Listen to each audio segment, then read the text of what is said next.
नगे च सुरेन्द्रे च कौशिके पाद संस्पृशि निर्विशेष मनस्काय श्री वीरस्वामिने नमः। प्रस्तुत संस्कृत श्लोक में चौथा चरण है श्री वीरस्वामिने नमः।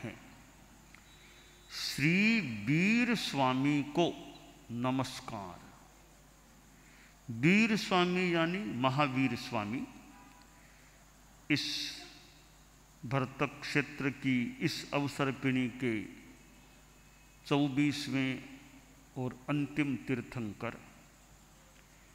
उन महावीर स्वामी को नमस्कार किया गया है।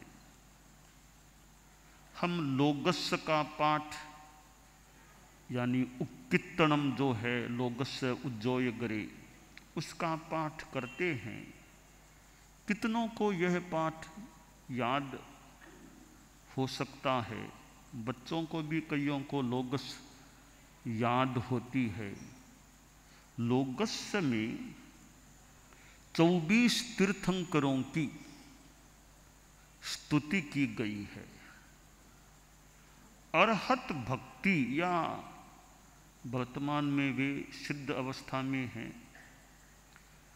24 तीर्थंकरों के नाम से एक भक्ति का सुंदर 7 श्लोकमय पाठ यह लोगस्य का होता है।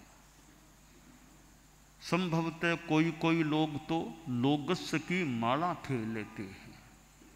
7 श्लोकों वाला यह पाठ है लोगस्य का। उसकी माला फेरने की प्रक्रिया भी कई लोग संपन्न करते हैं, ऐसा ज्ञात होता है। तो वह भी अच्छा उपक्रम है, लोगस्य की माला फेर लेना। एक तीर्थंकरों की अच्छी स्तुति भक्ति इससे हो सकती है। पूरी माला न फेर सकें 54 लोगस्य का पाठ कर सकते हैं, 27 का कर लें, 21 का कर लें, फिर जितना कर सकें उतना ठीक है। तो लोगस्य की माला जपने की भी बात आती है। और तीर्थंकरों की भक्ति, तीर्थंकरों की स्तुति, एक भक्ति योग का प्रयोग यह लोगस्य का पाठ हो जाता है। और एक एक तीर्थंकर का नाम लेकर के वंदन या स्तुति की गई है। बार बार वंदे वंदामि ऐसा उसब मजियम च वंदे संभवमभिनंदनम च सुमयिम च पौमप्पहम सुपासम जिणम च चंदप्पहम वंदे। बार बार वंदे वंदामि पाठ शब्द भी कहीं कहीं आता है और वंदन स्तुति की जाती है। भगवान महावीर अंतिम तीर्थंकर इस भरतक क्षेत्र की इस अवसर्पिणी काल के थे और उनको भी इस लोगस्य में वंदन किया गया है। वंदामि रिट्ठनेमिं पासम तह बद्धमानम च। वर्धमान को नमस्कार किया गया है। महावीर नाम यहाँ नहीं है, वर्धमान नाम से नमस्कार किया गया है। लोगस्य में ऐसे 25 नाम आए हैं। गिनती करें तो तीर्थंकर तो 24 हैं, नाम इसमें 25 आए हैं। सुविहिंच पुप्फदंतम, ये 2 नाम आए हैं जो एक ही 9वें तीर्थंकर के द्योतक हैं। एक प्रश्न उठता है कि 2 नाम का प्रयोग क्यों किया गया? तो हम कह दें भाई कि ये दोनों ही नाम है, सुविधिनाथ भगवान के 2 नाम, दोनों नामों का प्रयोग किया तो प्रश्न भी सुविधिनाथ भगवान परम श्रद्धेय परम वंदनीय के 2 नामों का प्रयोग किया गया, तो महावीर के तो और भी कई नाम हैं, उनका भी प्रयोग कर लेते। बद्धमानम चाहे महावीरम सन में से कई नाम ले सकते थे, तो क्यों नहीं लिए गए? एक सुविधिनाथ प्रभु के ही 2 नामों का प्रयोग लोगस्य में क्यों किया गया? जो भी कारण रहा हो कल्पना की जा सकती है। एक तो जो श्लोक में पद्य रचना में परिपूर्णता लाने के लिए भी आवश्यक न होने पर भी श्लोक रचना की विधि व्यवस्था को बनाए रखने के लिए कि वो पूरा श्लोक होना चाहिए, कम भी न पड़े, तो और थोड़ा शब्द चाहिए था, तो बहुत बढ़िया शब्द है सुविहिंच पुप्पदंतम, 2 नामों से बंधन कर ले नवमे तीर्थंकर की, तो वो श्लोक रचना की परिपूर्णता भी हो जाए। अच्छा, प्रभु के 2 नाम आ गए, एक नाम है, 2 नामों का उपयोग हो गया। तो ऐसे भी एक कल्पना की भी श्लोक की पूर्ति की अपेक्षा थी, एक शब्द और चाहिए था, तो यह अच्छा शब्द काम में ले लिया गया। और कहीं कोई रहस्य भी हो सकता है कि 25 होने से कोई व्यवस्था ठीक बैठती है, उस दृष्टि से कोई विशेष कोई साधना की दृष्टि से 25 का योग होना अपेक्षित हो, तो वैसे भी कोई चिंतन हो तो हो सकता है, और कोई रहस्य भी हो सकता है, परंतु यह कार्य कारण स्पष्ट हो सकता है। कार्य स्पष्ट है कि लोगस्य में 24 तीर्थंकर हैं, 25 नाम दिए गए हैं, और 9वें तीर्थंकर के 2 नाम बताए गए हैं, सुविहिंच पुप्पदंतम। तो भगवान महावीर अंतिम तीर्थंकर थे, तो उनको नमस्कार किया गया, श्री वीर स्वामी ने नमः है। तो वीर स्वामी को नमस्कार, ये कौन से वीर स्वामी, उनकी विशेषता क्या है? तो विशेषता बताई गई है निर्विशेष मनस्काय, निर्विशेष मनस्काय। तो हमारे छोटे कोई संत और भी हैं, साधियाँ भी हैं, थोड़ा संस्कृत का मनस्काय कि मन और काय, सीधा सा कोई अर्थ लगा ले, थोड़े से कम जानकार हों रहस्य के या व्याकरण के, कभी मन और काय जिनके निर्विशेष हैं, या मन और काय वाली बात व्याकरण की दृष्टि से नहीं मान करके मनस्क, चतुर्थी विभक्ति है, मनस्क से बन गया मनस्काय, यानी जिनका मन निर्विशेष था, ऐसे श्री वीर स्वामी को नमस्कार। तो प्रश्न भी निर्विशेष यानी सम, जो समचित्त थे, सम मन वाले थे, ऐसे महावीर या वीर स्वामी को नमस्कार। भी सम कहाँ रहे, उदाहरण तो दो, कोई सम कैसे रहे, किस रूप में रहे, तो दोनों उदाहरण दे दिए, अनुकूलता का उदाहरण भी दे दिया और प्रतिकूलता का उदाहरण भी दे दिया। कैसे? पन्नगे च सुरेंद्रे च कौशिके पाद संस्पृशि, कि कौशिक ने पाद स्पर्श किया तब वे समचित्त रहे। कि कौशिक कौन सा? एक ही कौशिक में दोनों बातें, अनुकूलता की बात भी कौशिक में, प्रतिकूलता की बात भी कौशिक में, कि दोनों कौशिक में कैसे आ गई? कैसे?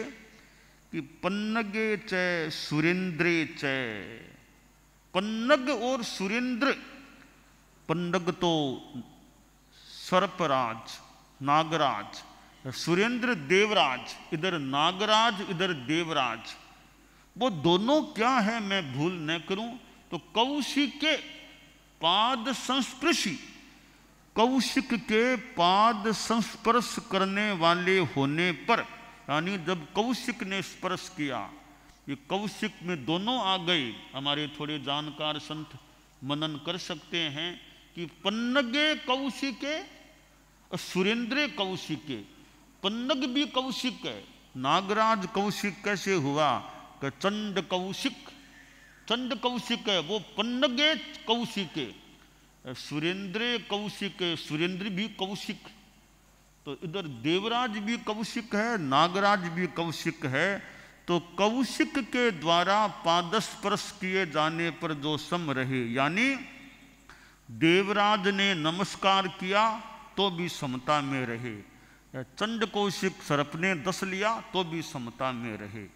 इस प्रकार अनुकूल और प्रतिकूल परिस्थिति में जो सम रहने वाले थे, सम थे, ऐसे श्री वीर स्वामी को नमस्कार है। तो भगवान महावीर जो केवल ज्ञान केवल दर्शन संपन्न थे, मोहनीय कर्म का उन्होंने नाश किया, और मोहनीय कर्म का नाश होने के बाद तो तुरंत केवल ज्ञान केवल दर्शन की प्राप्ति शीघ्र हो जाती है।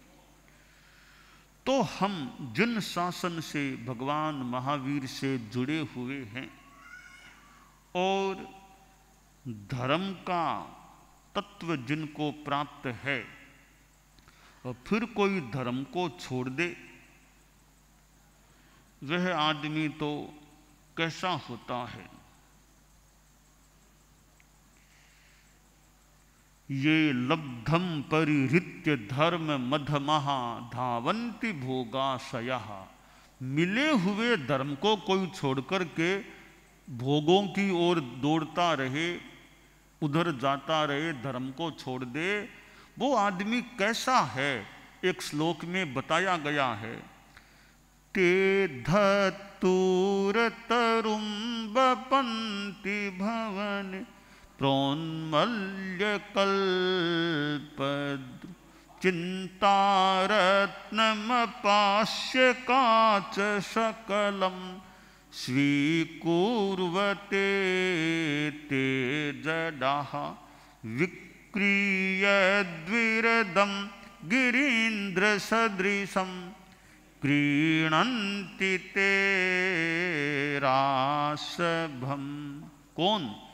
जो आदमी ये लब्धम परिहृत्य धर्मम अधमः धावन्ति भोगाशयः, भोग आशय वाले लोग जो मिले हुए धर्म को छोड़कर जो अधम लोग भोग आशय वाले दौड़ते हैं, वे कैसे हैं कि एक आदमी है, ते धत्तूर तरुम वपन्ति भवने प्रोन्मूल्य कल्पद्रुमम। एक आदमी के घर में कल्प वृक्ष उगा हुआ था, अच्छा लगा हुआ था कल्प वृक्ष, तो वह क्या करता है, कल्प वृक्ष को तो उखाड़ कर फेंकता है, उसकी जगह धत्तूरे का पौधा लगाता है। कल्प वृक्ष को उखाड़ कर फेंकना और उसकी जगह धत्तूरे का पेड़ लगाना, यह कैसी बात है। और एक दूसरा आदमी जिसके पास चिंतामणि रत्न था, वह चिंतामणि रत्न को तो फेंकता है, कांच का टुकड़ा उठा करके घर में डिबिया में रखता है। एक तीसरा आदमी, उसके पास गजराज हाथी था, हस्तीराज गजराज था, बहुत ऊंचा, पहाड़ जैसा ऊंचा गजराज, बहुत बढ़िया महत्वपूर्ण हस्ती था। वह आदमी उस हाथी को तो बेचता है और जो पैसा मिला उससे गधा खरीद के घर में लाता है। तो आचार्य ने कहा कि ये लोग कैसे हैं, मतलब कि कल्प वृक्ष को उखाड़ के फेंकना, धत्तूरे का पेड़ लगाना, चिंतामणि रत्न को फेंक देना और कांच के टुकड़े को घर में रखना, गजराज को तो बेचना और गधा खरीदना, कि ये लोग जैसे निर्बुद्धि या मूढ़ होते हैं, वैसे ही जो आदमी धर्म को प्राप्त कर चुका है उसको फिर छोड़कर के अधर्म की ओर भोगों की ओर जाता है, वो आदमी भी उन्हीं मनुष्यों के समान है जो धत्तूरे को कल्प वृक्ष को उखाड़ कर धत्तूरे को रोपते हैं और चिंतामणि को फेंक कर कांच शकल, कांच के टुकड़े को रखते हैं, लेते हैं और गजराज को बेचकर गदहराज को खरीदते, गधे को खरीदते हैं। ऐसे ही जो धर्म को छोड़ के अधम लोग भोगाशय वाले दौड़ते, वे भी ऐसे ही होते हैं। आचार्य ने यह जो बात बताई है वो बड़ी यूं महत्वपूर्ण है कि धर्म के तत्व को छोड़ देना, ना समझे कह दें, मूढ़ता कह दें, कुछ भी कह दें। कभी कभी मन में आ जाए कि क्या धर्म करें, मैंने इतनी सामायिक की, इतनी संतों की सेवा की, इतना वो किया, इतनी तपस्या की, मेरे जीवन में मेरा बेटा चला गया, मेरे व्यापार में घाटा लग गया, वो हो गया, बीमारी लग गई, धर्म को छोड़ो। इतने वर्ष धर्म किया, मिला क्या मुझे? घर में वियोग हो गया, बेटा चला गया, बीमारियां लग गई, व्यापार ठप हो गया, छोड़ो धर्म को। धर्म में क्या पड़ा है? धर्म किया, यह फल मिला मुझे धर्म का। ऐसे सोचकर कोई धर्म को छोड़ने का निर्णय कर ले। कभी मेरा बेटा चला गया हो, मैं तो दुखी हो गया, इस मेरे सामने जवान बेटा चला गया, अरे छोड़ो धर्म को, इतनी सामयिक है कि क्या लाभ, यह फल मिला मुझे धर्म का, यह दुख मुझे देखना पड़ा है। ऐसा सोचकर कोई धर्म को छोड़ने का निर्णय कर ले, यह चिंतन सही नहीं है। क्यों सही नहीं है? इसलिए सही नहीं है कि मान लो आपके सामने विपत्ति 1, 2, 3 जिंदगी में आ गई, आपने धर्म किया फिर भी विपत्ति आ गई। अब आप इसलिए धर्म को छोड़ना चाहते हैं कि धर्म किया तो विपत्तियां मिली मुझे, तो धर्म का यह फल है, तो धर्म को छोड़ दो। तो प्रश्न है, धर्म को छोड़ने के बाद विपत्ति नहीं आएगी क्या कभी? यह गारंटी है क्या कि धर्म को छोड़ने के बाद फिर कभी विपत्ति नहीं आएगी? कि गारंटी तो नहीं है। फिर धर्म को छोड़ने से क्या लाभ हुआ आपको? धर्म को छोड़ने के बाद भी विपत्तियां आ सकती हैं, तो धर्म को छोड़ने में क्या लाभ हुआ? नंबर 1 की बात है। नंबर 2 की बात है कि मान लो आपके इस जीवन में विपत्तियां आ गई, तो हो सकता है कुछ विपत्तियां जो आने वाली थी वो इस मनुष्य जीवन में आ गई, आगे आपके खूब सुखी सुख, आरामी आराम आगे मिलने वाला है। थोड़ी कठिनाइयां थी वो यहाँ आपने झेल ली है, आगे जहाँ मान लो देवलोक में कहीं जाएंगे बाद में, वहाँ खूब सुख समृद्धि रहेगी, वो कठिनाइयां यहीं आपकी मानो प्राय समाप्त हो गई है। तो यह भी कोई पता नहीं व्यवस्था हो सकती है। तीसरी बात है कि विपत्ति का कारण क्या है, धर्म क्या चीज है। विपत्ति पता नहीं किस जन्म में कौन से कर्म इस जीव ने बांधे होंगे, उनका भुगतान तो करना पड़ेगा ना। आपने किसी आदमी से मान लो 1 करोड़ रुपये उधार लिए हैं, 1 करोड़ आपने उधार किसी से लिए हैं। अब आपके पास कमाई ठीक हो गई है, तो जिससे उधार लिए वो तो मांगने आएगा ना, अभी आज भी मेरे पैसे अब दो, आपके पास अब तो हो गया, अब मेरा पैसा चुकाओ। तो आप सोचोगे रे मेरे पास मांगने क्यों आ गया? तो आपने उधार लिए थे तो आपके पास ही आएगा मांगने को, और किसके पास जाएगा? तो आपने, हमने, किसी जीव ने पिछले जन्मों में कोई पाप कर्म किए हैं, उसका भुगतान तो हमें ही करना पड़ेगा ना, और तो किसको करना पड़ेगा? तो अच्छा है हमारे कर्मों का भुगतान हो रहा है, पुराने कोई कर्म बंधे हुए होंगे, इसका भुगतान हो रहा है, मेरा कर्जा उतर रहा है, मैं ऋण मुक्त हो रहा हूं, वरना ऋण पहले से था और आगे ऋण लेकर जाता। अच्छा, इस मानव जीवन में धर्म का योग मिला है तो मैं आसानी से विपत्ति को भोग लूं, समता शांति रखूं, मेरा पहले का भुगतान इतना पूरा हो जाए। तो ऐसा चिंतन करना चाहिए, न कि धर्म को छोड़ने का चिंतन करना चाहिए। तो कठिनाई में भी, विपत्ति आने पर भी धर्म को कभी नहीं छोड़ना चाहिए, धर्म को छोड़ने का चिंतन ही नहीं करना चाहिए कि धर्म को तो पकड़ के रखेंगे, कठिनाई आए तो आए, हम धर्म को नहीं छोड़ना हमको। तो यह हमारा निश्चय हो, हम लोग संत लोग हैं, ये कठिनाई आ गई तो संतता को नहीं छोड़ेंगे, साधुपना नहीं छोड़ेंगे, विपत्ति आए तो आए, साधुपने को कभी नहीं छोड़ना। इसी तरह श्रावक है, भी कठिनाई आए तो आए, श्रावकपना कभी नहीं छोड़ना है। और तो आपको पद है, कोई मंत्री बन गया कि कुछ बन गया, वे पद तो एक समय के बाद जा सकते हैं। पद भले चले जाए, श्रावकपना कभी नहीं जाए इस जीवन काल में। तो और पद तो भले जाए तो जाए, श्रावक का पद वो हमेशा सुरक्षित बना रहे। श्रावक का पद वो बहुत बड़ा पद है, 5वें गुणस्थान रूप श्रावक का पद प्राप्त है। और तो ठीक है, सरकार में कोई मंत्री भी बन गया तो मंत्री भी जिंदगी भर तो रहना हो न हो, तो कम से कम मंत्री हमेशा न भी रहे, पर श्रावक धार्मिक अंतिम श्वास तक आदमी बना रहे, यह लक्ष्य रहना चाहिए। हम धार्मिक बने रहें, अध्यात्ममय बने रहें। तो आज अश्विनी पूर्णिमा है, शरत चंद्र समश्वेत। मैंने अरहतों की बात कही, गीत में कहा गया, आध्यात्मिक पथ के अधिनेता, बीतराग प्रभु विश्व विजेता, शरत चंद्र समश्वेत नमो अरहंताणं, शरत चंद्र समश्वेत नमो अरहंताणं, प्राञ्जल प्रणत सचेत नमो अरहं, श्रद्धा विनय समेत नमो अरहंताणं,